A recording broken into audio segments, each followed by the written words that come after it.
Ich glaube, man muss ziemlich schnell merken, dass Schlafen nicht mehr das Wichtigste ist, dass man auch nach einer anstrengenden Nacht Leistung bringen kann. Ganz herzlich. Im schönsten Stadion der Welt, die besten Fans der Welt. Ich begrüße die Fans von Borussia Dortmund.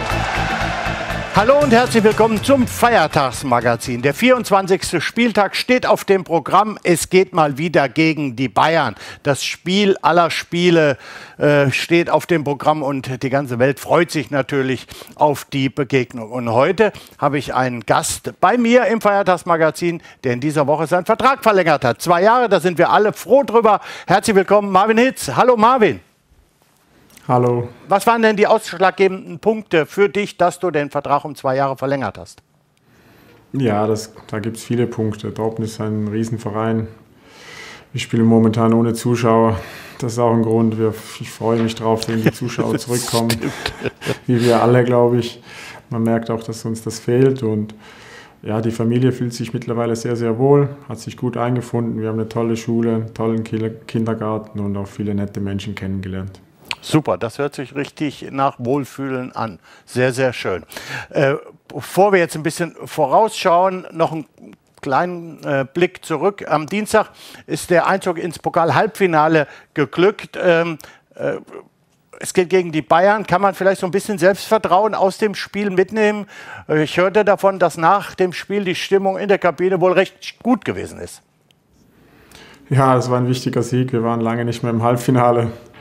Es war auch ein sehr knappes Spiel, ein sehr umkämpftes Spiel, welches nicht selbstverständlich ist zu gewinnen. Und deswegen waren wir alle froh und wissen natürlich, dass wir so eine Leistung nochmal, ja, vielleicht sogar nochmal verbessern müssen und dass wir dann am Samstag was holen können. Aber es wurde richtig, das hat man gesehen. Alle haben gefightet, alle haben gekämpft, für den anderen gelaufen und das hat sich natürlich auch wirklich ausgezahlt. In Gladbach zu gewinnen, da kann man nicht unbedingt von ausgehen, oder? Ja, doch, es hat sich sehr ausgezahlt und das hat auch jeder gemerkt. Das hat man die letzten Tage auch gemerkt, dass wir ein bisschen zusammengewachsen sind, um auch so ganz enge, dreckige Spiele zu gewinnen, was wir davor nicht geschafft haben und das gibt natürlich Selbstvertrauen. Du konntest zum 3. Mal zu 0 spielen. Ich weiß, dass das Allerwichtigste für die Torhüter ist. Du hast einen Schuss drauf bekommen von Bensebaini. Da muss man ganz ehrlich sagen, ich weiß überhaupt nicht, wie du den gehalten hast, aber du hast den gehalten. Wie bist du da noch mit der Hand drangekommen? Ja, das Wie ist als Torwart meistens nicht das Wichtigste. Wichtig ist, dass man den Ball hält und ja, ich konnte zum Glück schnell reagieren und konnte ihn um den Pfosten lenken und das war in diesem Moment dann ganz gut, ja. Weil du konntest ihn, in der Wiederholung konnte man das gut sehen, ich habe natürlich von zu Hause kommentiert, du konntest ihn erst relativ spät sehen, ne? Also ich habe die Schussabgabe habe ich gesehen, ja. Noch, weil sonst komme ich nicht hin. Nee, das stimmt, aber das wirklich, muss ich schon zugestehen. Aber nicht nur Marvins Parade war der Grund dafür, dass wir in Gladbach gewonnen haben und dass wir mit Selbstvertrauen in die Partie gegen die Bayern gehen können. Der BVB nimmt wieder Fahrt auf. 4 Siege in Folge. Dazu defensiv stabil. In den letzten 3 Partien steht hinten die 0. Schwarz-Gelb fährt mit Rückenwind nach München. Und will mal wieder 3 Punkte entführen. Marvin, in den letzten 2 Wochen beginnt mit dem Spiel gegen Sevilla. In Sevilla läuft es für euch richtig gut. Was ist denn seitdem anders? Das ist im Fußball immer schwer zu erklären. Wir haben auch davor viel Gas gegeben, haben wirklich gut trainiert, hatten meiner Meinung nach schon auch nicht das Spielglück, was man braucht, um knappe Spiele zu gewinnen. Dann kam das Spiel in Sevilla, kriegst du direkt wieder das Tor mit dem ersten Schuss abgefälscht. Genau, ja, das war. Das fängt wieder nicht gut an und dann sind wir wirklich zurückgekommen, haben wirklich auch gefühlt eine 100%ige Ausbeute der Chancen gehabt und haben einfach gemerkt, dass wir wieder da sind und das Spiel dann auch über die Zeit retten konnten. Und jeder weiß, wie schwer das ist, in Sevilla zu gewinnen, in einem K.O.-Spiel. Und das hat uns schon Selbstvertrauen gegeben und dann, ja, dann hatten wir ein sehr, sehr gutes Derby und ja, so merkt man wieder, dass jeder auch dran glaubt, weil im Fußball gehört der Kopf schon dazu. Der Kopf war davor schon so, dass man auch mal gezweifelt hat, wenn die Ergebnisse nicht stimmen, obwohl man gut arbeitet und eigentlich sich gut vorbereitet. Und dann, ja, jetzt hoffen wir, dass wir so weitermachen können. Mit dem Trainerwechsel hat sich der Spielstil auch ein klein wenig verändert. Hat sich auch das Spiel des Torwarts ein klein wenig verändert. Welche Erwartungen hat Edin an euch, an die Torleute? Vielleicht auch an die ganze Mannschaft. Er hat eine klare Ansage, er verlangt klare Dinge und ja, er versucht schon, uns Torhüter auch ins Spiel einzubringen, auch taktisch. Und das versucht man dann auch umzusetzen und manchmal braucht es auch ein bisschen Zeit. Das ist auch klar, ein Trainerwechsel ist nicht immer so, dass meistens gewinnt man das erste Spiel danach. Danach ist es immer so, in welche Richtung geht es. Ich muss dich enttäuschen. Die Statistik sagt 50%. Ja, wirklich. Okay. Ja. Ich sage jetzt mal, bei Dortmund ist die Statistik normalerweise ein bisschen höher. Aber im Allgemeinen 50, okay, ja. Aber dann, ja, das ist eine Umstellung, auch wenn dann der neue Trainer eine andere Philosophie hat. Und das hat schon ein bisschen gedauert bei uns, das müssen wir eingestehen. Und jetzt, glaube ich, hat es jeder verinnerlicht. Aber anscheinend bekommt es euch ja wirklich sehr, sehr gut. Als Torwart kann immer nur einer spielen. Wie groß ist der Konkurrenzkampf mit Roman? Ja, der Konkurrenzkampf ist, glaube ich, in der ganzen Mannschaft sehr, sehr groß. Wir haben einen sehr breiten, einen sehr gut besetzten Kader und mit dem man viel erreichen kann. Und da ist natürlich auch der Torwart, da kämpft jeder um seine Position, natürlich auch mit fairen Mitteln. Wir trainieren gut, wir arbeiten gut zusammen. Der nicht spielt, unterstützt den, der spielt und ja, der Konkurrenzkampf ist groß. Ja, was vielleicht auch sehr gut ist für die Leistung, muss man ja auch sagen. Am Wochenende geht es gegen die Bayern. In den letzten Spielen waren wir ja oft so ganz nah dran, Marvin, so ganz nah dran. Aber was muss wirklich geschehen, damit wir sie morgen im eigenen Stadion schlagen? Ja, wir brauchen eine Top-Leistung vorne und hinten. Wir dürfen nicht zu viel zulassen, müssen unsere Chancen nutzen, die es sicher auch geben wird. Und dann kannst du dieses Spiel auch in München gewinnen. Mhm. Gleichzeitig bedeutet das aber auch das Duell mit Robert Lewandowski, vielleicht einem der besten Stürmer in der Welt. Muss man sich auf so einen Spieler noch gesondert vorbereiten oder sagst du, was der kann auch nur schießen?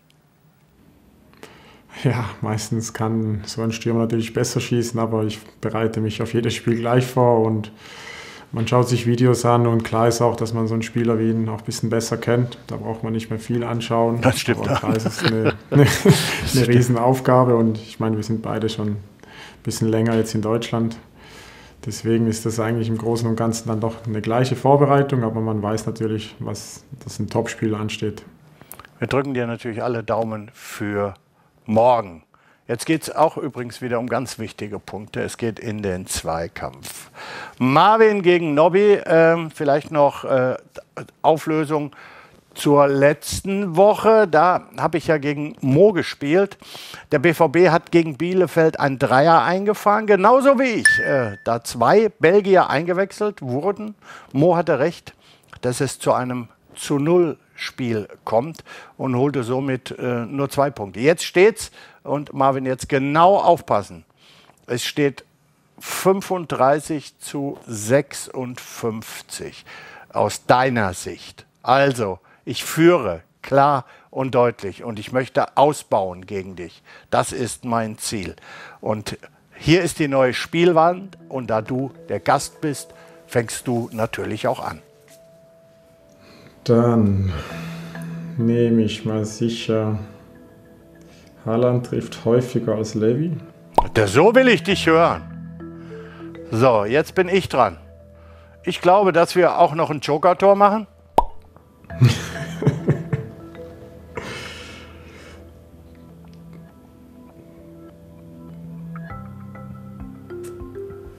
Mal gucken, was der Torhüter sagt. Höhere Laufleistung habe ich nicht so einen Einfluss drauf. Dann nehme ich BVB schlägt Bayern. Ja, das ist ja einfach. War Spaß. Okay, wir bleiben im 3. +1 Spiel in Folge ungeschlagen. Jeder noch eins? Ja, wenn ich sage, BVB schlägt Bayern, dann muss ich auch sagen, dass ich weniger Gegentore bekomme wie mein Gegenüber. Ja, das sagst du. Okay, und dann sage ich noch bessere Zweikampfquote für den BVB. Wir sind gespannt, was da so alles passiert. Noch mal ganz kurz zu dir, Marvin. Du bist auch noch mal Vater geworden. Herzlichen Glückwunsch dazu. Dankeschön. Wir wissen ja, wie sehr du deine Kinder magst, wie sehr du Kinder magst. Das finden wir alle ganz, ganz toll. Und einer der Neuväter beim BVB, der ist noch auf der Suche nach Tipps. Lieber Marvin, Glückwunsch um dein 3. Kind. Ich bin auch selber Vater geworden und ja, ich könnte mir ein paar Tipps brauchen als Vater und ich glaube auch für andere Leute da draußen. Wie macht man das eigentlich? Hast du etwas für uns? Weil es ist manchmal ein bisschen schwer. Kannst du dir das vorstellen, Marvin? Thomas ist zum ersten Mal Vater geworden. So ganz einfach ist das nicht, ne? Ja, es ist schon normalerweise eine Umstellung. Um es gelinde auszudrücken. Ne? Ja, was ist das Wichtigste? Ich glaube, man muss ziemlich schnell merken, dass Schlafen nicht mehr das Wichtigste ist, dass man auch nach einer anstrengenden Nacht Leistung bringen kann, gut trainieren kann und dass Pausen auch nachmittags nicht mehr ganz so wichtig sind, wenn man mal müde nach Hause kommt, dass man halt mal auf den Mittagsschlaf auch verzichten muss und die Frau ein bisschen unterstützen soll. Das stimmt. Vielleicht kommt auch daher der Spruch, man wächst mit der Aufgabe. Genau, das ist wirklich so. Das ist so, wenn man zuerst mal anfängt und man ist ja jetzt nicht auf die Welt gekommen und man weiß nicht unbedingt, wie man eine Windel wechselt oder wie man ein Baby anfasst. Also von daher solltest du dich vielleicht mit Thomas noch mal kurz austauschen. Mache ich, es sitzt auch neben mir. Ich habe ihn schon gut vorbereitet. Ah, das ist gut. Ja, das war das Feiertagsmagazin zum 24. Spieltag, zu unserem Spiel gegen die Bayern. Drückt zu Hause bitte die Daumen. Das wäre natürlich eine schöne Geschichte, wenn wir in München etwas holen würden. Wir drücken natürlich Marvin auch die Daumen, dass er ein zu-0-Spiel hinbekommt. Das wäre natürlich großartig. Dann würden wir auf jeden Fall schon mal nicht verlieren. Also vielen Dank, Marvin, dass du dir die Zeit genommen hast. Alles Gute und wir sehen uns sowieso bald wieder. Tschüss, mach's gut. Dankeschön. Marvin, tschüss, mach's gut. Tschüss.